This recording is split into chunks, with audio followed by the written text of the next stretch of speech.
Tu cerebro al desnudo. Aprende a aprovechar tu cerebro al máximo. Con el neurocirujano Osman Salazar y el emprendedor Ignacio Verges. Puedes conocerles mejor en tucerebroaldesnudo.com.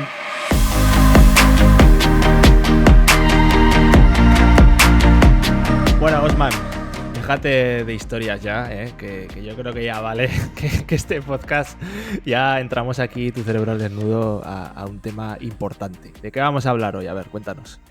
De las historias. Así que nada de dejarme de historias. Y tiene una explicación. Porque somos una historia viviente. Y más allá de que suene guay, porque suena guay. Suena guay, sí. Es verdad. Nuestra identidad, nuestra personalidad, nuestras creencias, nuestros valores, nuestras actitudes, sensaciones, percepciones, emociones, sentimientos, pensamientos, acciones, decisiones, hábitos. Todos estos son elementos narrativos que vamos construyendo a medida que vamos viviendo. La psicología nace de la interacción entre la biología y el entorno y cómo estas tres se mezclan en sí mismas es lo que nos hace quienes somos. Así que es imposible dejarnos de historia porque somos una. Entonces se podría decir que nuestra vida es como una construcción de nuestro cerebro realmente. O sea, que si nos ponemos ya paranoicos, se podría decir que nuestra vida es una invención. Absolutamente. Pero tiene un nivel más esto. Tú y yo y todos somos una historia de historias. En el capítulo de la identidad, cuando lo hablamos, cada uno de los yoes es una historia en sí misma. Nuestros roles, por ejemplo, tú como empresario, yo como neurocirujano, o ahora como podcasters, o ahora como difusores de información, son distintos roles. Cada uno de ellos lleva una historia implícita. Cómo tenemos que hablar, cómo tenemos que comportarnos. Yo no puedo hablar en el quirófano como hablo aquí contigo, por ejemplo. O no puedo hablar de esa manera como hablo con un niño pequeño o con una persona mayor. Esas historias de lo que se debe y no se debe hacer, de cómo lo tengo que hacer, de qué es lo que yo siento cuando lo hago, etcétera, son historias. Así que hoy estamos aquí para desnudar a nuestro cerebro y revelar la historia que está detrás. Tal cual. Y también yo te quería preguntar, y vamos a ir viéndolo supongo paso a paso, ¿qué relación tiene esto? Tiene la historia nuestra que construimos con el poder contar buenas historias para otra gente. Y esto ya lo enlazamos un poco con que todo el mundo contamos historias. No es solo los que hacen películas, no es solo los que escriben libros, no, todo el mundo estamos todo el rato con la narrativa, ¿no? En el momento que existes, eres una historia. En el momento en que interactúas con el medio, es una historia. Cuando eres bebé y estás llorando, estás construyendo una historia. Si tu padre viene, o tu madre, viene y te cuida y te protege, así va a ser el apego que vas a generar con él y así van a ser tu sensación de seguridad en el futuro. Ya empezamos ahí a construir nuestra historia y nuestro cerebrito le queda muchísimo por madurar todavía. Así que el contar una buena historia radica en ser plenamente conscientes y vivir nuestra naturaleza narrativa. Y de la misma forma en el que nosotros somos historias, lo son los demás. Y de esa misma forma, los personajes que creamos, los que vemos en películas, series, libros, o incluso en los medios de difusión, que muchas de las personas que vemos públicas son personajes, nos hace saber los elementos necesarios para contar una buena historia. Es aquella que sea congruente, que tenga gancho, que tenga hilo, que no nos pierda, vamos, o sea, que nos enteremos y que sepamos a dónde va. Esa congruencia natural, nuestro cerebro la construye por defecto. Y eso que hablabas ahora, ¿no? De que también somos las historias que vemos de los demás. Para entender bien cómo construye un poco el cerebro nuestra propia historia, podría darse el caso de que, imagínate dos personas, que son dos hermanos en una misma familia, se han criado con la misma biología, lo que hemos hablado muchas veces en este podcast, en muchos episodios. La biología, cómo influye en el desarrollo de tu cerebro, ¿vale? Misma biología, o sea, misma biografía, misma familia, mismo entorno, misma ciudad. ¿Podría ser que la historia que se construyen de ellos mismos sea totalmente diferente? Por supuesto. Para escribir, ¿qué necesitas, Ignacio? Para escribir. Para escribir un bolígrafo y un Claro, papel. y el bolígrafo, ¿qué hace sobre el papel? ¿Qué plasma allí? Claro, plasma lo que has vivido. Todo desde tu perspectiva, ¿no? Cómo ves la vida desde tu perspectiva. Plasma las letras. Las letras, según los idiomas, pueden ser muchas, 26, 27. ¿Cuántas historias se pueden contar con 26 letras? Infinitas. ¿Cuántas formas de organizar moléculas, células y organismos tiene nuestro ADN? Y son pequeñas letras de información, nuestro código genético. Cada experiencia es una letra. Las podemos modificar, interactuar, juntar y separar y construir distintas historias. Nuestro cerebro tiene la capacidad de poder construir, destruir y rearreglar conexiones cerebrales y conectar distintas regiones del cerebro que a su vez van a manifestar distintos aspectos de nuestra historia.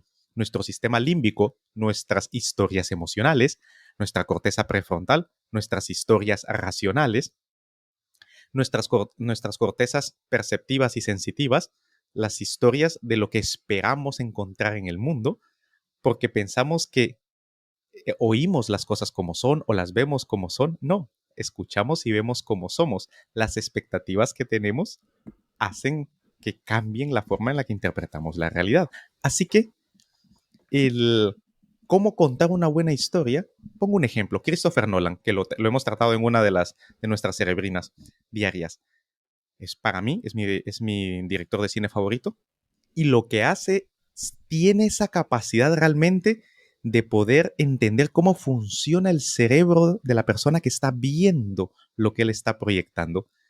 Y eso que se llama suspensión de la incredulidad, el hecho de que tu cerebro sabe que está viendo algo ficticio, muchas veces en sus películas se difumina. Y tú dices, esa carga emocional, esas sensaciones, tú llegas a pensar, a sentir lo que el personaje siente. Eso es una buena historia y hace uso nada más y nada menos que de saber y aplicar cómo funciona el cerebro.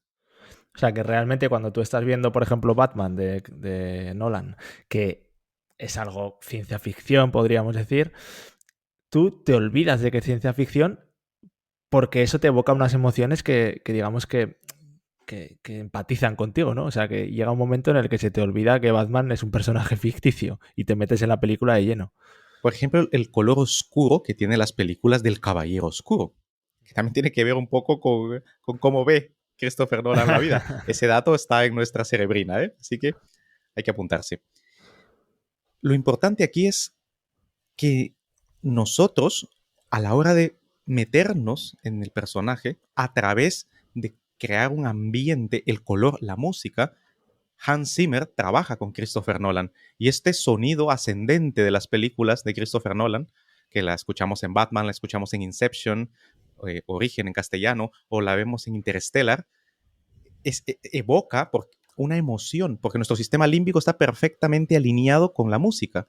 La música vamos a decir así que bypassea, se quita del medio a nuestra corteza racional y va directamente al sistema límbico. Por eso, por ejemplo, cuando estuve en el concierto hace unas semanas de Zetangana, por ejemplo, de Calle 13, las percusiones evocan sentimientos y emociones directamente y eso forma parte de la historia. El ver esa sensación de movimiento cuando se filma a los actores en movimiento, siempre esas figuras de transición, esas escenas de transición donde están caminando, se hacen únicamente para propulsar la historia, para dar esa sensación de que nosotros estamos avanzando junto con ellos. Entre otra serie de técnicas que utilizan los directores de cine y actores para poder contar una buena historia. Y es lo que hacemos nosotros todos los días. Contamos una historia. Yo cuento una historia en mi trabajo a través de hablar con mis pacientes o de operarlos. Cuento una historia cuando estoy en el bar, cuando estoy con mis amigos. Cuento una historia distinta si estoy hablando con una persona nueva, si estoy intentando ligar, por ejemplo. Cuento una historia distinta cuando estoy con mi familia. Cuento una historia distinta cuando estoy trabajando contigo, arreglando un podcast, preparando un podcast. Pero cada uno de esos son elementos narrativos que tengo a mi disposición para poder jugar con ellos. Y ahí yo quería entrar, ¿no? En ese arte de contar historias, ¿qué factores influyen o qué diferencia hay entre el cerebro de la típica persona que todos conocemos que dices, joder, es que habla y se me cae la baba? O sea, te pones a escucharlo ahí concentrado porque capta tu atención y te cuenta las historias bien. Y sin embargo hay otras personas que empiezan a hablar y desconectas porque dices, "Buah, vaya aburrimiento". Entonces, ¿hay qué diferencias hay entre el cerebro de uno y el de otro para los que saben contar buenas historias? Momento de dar una pausa a tu cerebro para aprender mejor. La empatía. La capacidad de poder transmitir la información como te gustaría recibirla. Si alguien te está hablando de algo emocionante, quieres que te emocione, quieres notar en su voz, en su cuerpo, en su lenguaje no verbal esa emoción mm, de motivación, etc. Si por el contrario quieres algo más tranquilo, más relajado, también quieres esa transmisión de información de esa manera. Si te aburre alguien, puede ser por dos cosas. La primera es que tenga un tono de voz monótono, y eso aburre a cualquiera, o que la forma en la que organiza la información no seas capaz de seguirla porque no está contada de una forma natural para tu cerebro. Ya. Y la forma más natural para tu cerebro es como lo hace siempre, de forma natural, que es seguir el hilo de la conversación, de la historia, de lo que fuese. Pero normalmente cuando contamos una historia cambiamos nuestra forma de ser. Y en ese momento perdemos la capacidad de contarla. Y también el lenguaje supongo que influye, ¿no? Si te pones a hacer un lenguaje muy rebuscado, nosotros que aquí que estamos hablando, es un podcast de neurociencia. Si Osman se pusiera aquí a decirte todo palabrejos raros que tienen en su sector, a los 5 minutos la gente desconectaría porque diría, es que no me entero de nada. Sin embargo, si lo contamos con un lenguaje accesible, que lo entienda hasta un niño de 12 años, la gente se engancha, ¿no? Definitivamente, definitivamente. Y eso es algo que se trabaja. He de reconocer que eso es uno de mis principales talones de Aquiles. Porque yo hablo normalmente Ya de no una tanto. forma Ahora bastante... ya solo es bailar salsa, pero esto lo estás Es, mejorando mucho. eso, lo estoy mejorando. Ya solo me queda la salsa y otro montón de defectos más que también forman parte de mi historia, ¿eh? Ahí, ahí. Así que realmente cuando nos sorprende alguien que cuenta una historia de una forma sublime, lo que decías, que nos induce una experiencia estética increíble, realmente está siguiendo los principios cognitivos de cómo nuestro cerebro interactúa con una historia, cómo se mete en el papel, cómo siente lo que el personaje o la otra persona siente, cómo piensa, pensando lo que el otro piensa, etc. Esa capacidad de empatizar, tanto a nivel cognitivo del pensamiento, afectivo de la emoción o perceptivo de las sensaciones. Y esto es lo que nos explica lo que el personaje hace, porque nos hace sentir yo en su situación a lo mejor y haría algo parecido. Tiene lógica, tiene congruencia de que el personaje actúe acorde a lo que piensa, siente y percibe. Sí, al hilo de esto se me ocurre porque uno de los ejemplos es que de por qué triunfó tanto Bukowski es que, a diferencia de otros poetas que quizás te hablaban con un lenguaje más enrebuscado, metían más metáforas, etcétera, Bukowski te hablaba con un lenguaje súper directo, súper de la calle, y además te contaba cosas de una persona vividora que está viviendo la vida. Entonces a la gente le enganchaba porque realmente cuando tú lo leías decías, ostras, sí, yo también, yo qué sé, he vivido esa situación de estar en un bar borracho haciendo no sé qué, yo también no sé qué, y además me lo cuenta con un lenguaje que lo entiendo a la perfección. Entonces, empatizas totalmente y es cuando te enganchas a las cosas. La música, insisto, ¿por qué ese Tangana tiene tanto éxito? Demasiadas mujeres, por ejemplo, pudiera considerarse como una canción machista, de entrada. O sea, si escuchas la letra, queda claro. Sin embargo, es algo del día a día, es algo que nos sucede a todos los días, es algo que está allí. No le es extraño a nadie. Que no se suela hablar normalmente, porque es políticamente incorrecto, no quiere decir que no sea la realidad que vivimos todos los días. Lo mismo para otros grandes de la música. Por ejemplo, Bruce Springsteen, por ejemplo, su letra va a lo que vives en el día a día. Bob Dylan va a lo que, de hecho, incluso hasta recibió un premio Nobel de literatura al respecto de la capacidad de inducir esa suspensión de la incredulidad. que las personas cuando escuchamos su música decimos, es que es verdad, es esto lo que realmente sucede. Así que los grandes contadores de historias lo que hacen es hablar del día a día como se habla en el día a día. Y eso es un arte y una ciencia. Y ahí está la clave de que tú cojas un libro y te sientes a leerlo y digas, ostras, es que me lo he leído del tirón, porque es que me ha enganchado tanto la historia que es que se me ha hecho corto. Por ejemplo, J.K. Rowling, ¿por qué toda esa capacidad de enganchar a tantos niños adolescentes? Porque justamente tuvo la capacidad de empatizar cómo se piensa en esa fase, los niños que están pasando adolescentes y millones de personas en el mundo iban comprando los libros y viendo las películas a medida que esto iba saliendo. Otro tipo de colectivo, por ejemplo, los de Juego de Tronos con George Martin, o los aficionados al cine fantástico con El Señor de los Anillos y cada una de las producciones literarias de Tolkien.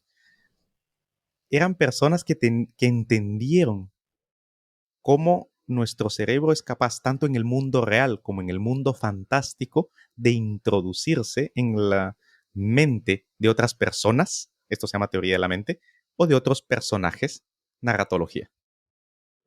Y ahí es hasta el punto de que puedes llegar a estar leyendo un libro, ¿no?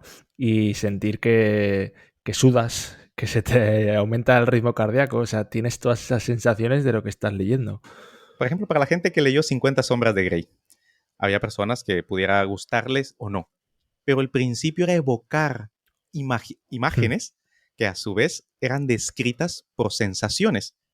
Una forma efectiva de poder hacer sentir una emoción y de poder hacer que sientas lo que el personaje siente es describiendo con detalle esas sensaciones.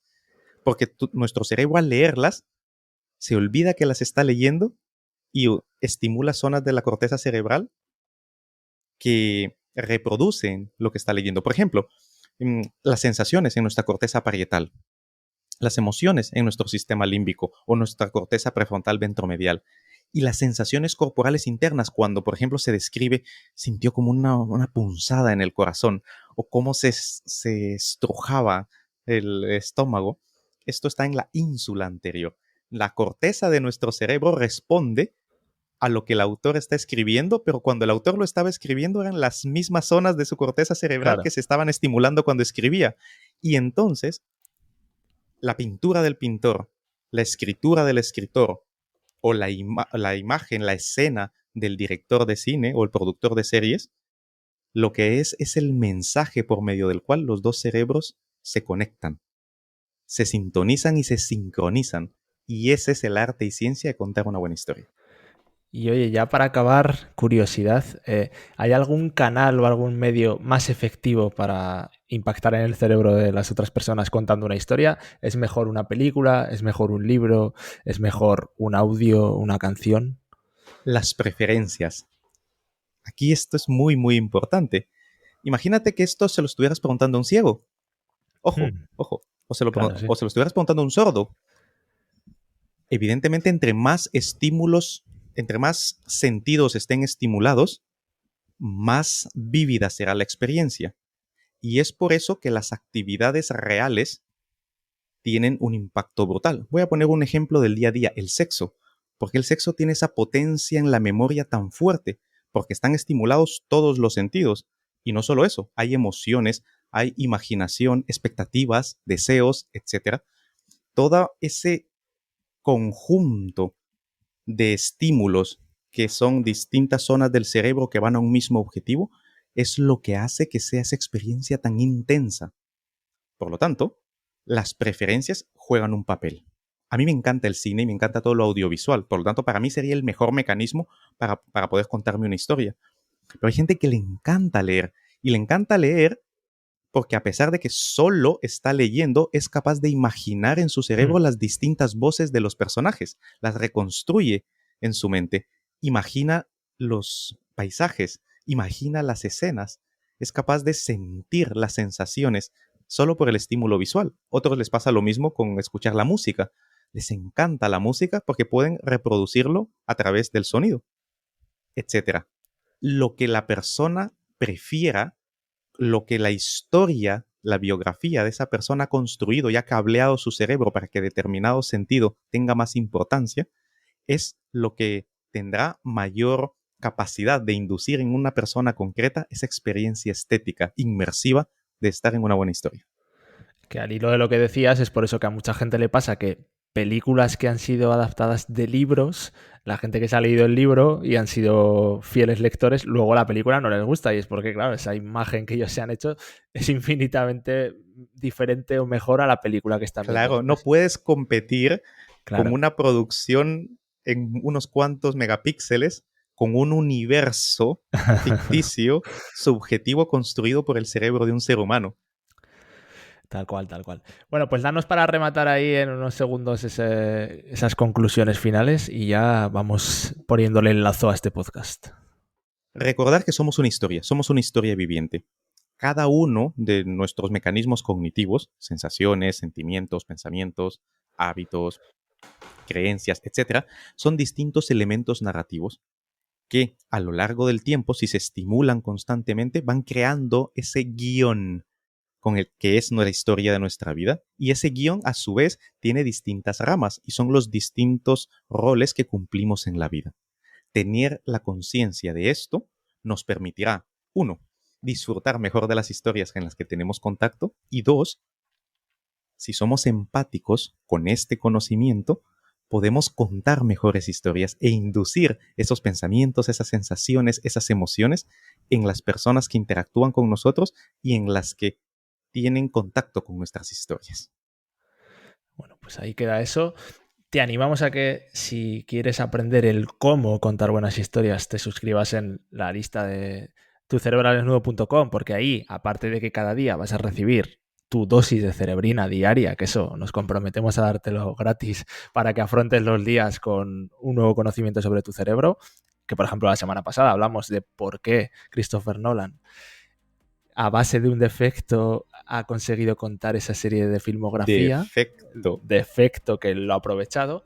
Pues bueno, vamos contando cosas de ese tipo en tu dosis de cerebrina, pero es que además la semana pasada sacamos un producto ligado a cómo contar buenas historias que iremos promocionando ahí frecuentemente, así que si estás ahí vas a poder conseguirlo, además de llevarte tu chute de cerebrina diaria, que eso no te lo quita nadie, te levantas por la mañana, te lo llevas en un minuto y ya afrontas el día ya con la cerebrina a tope.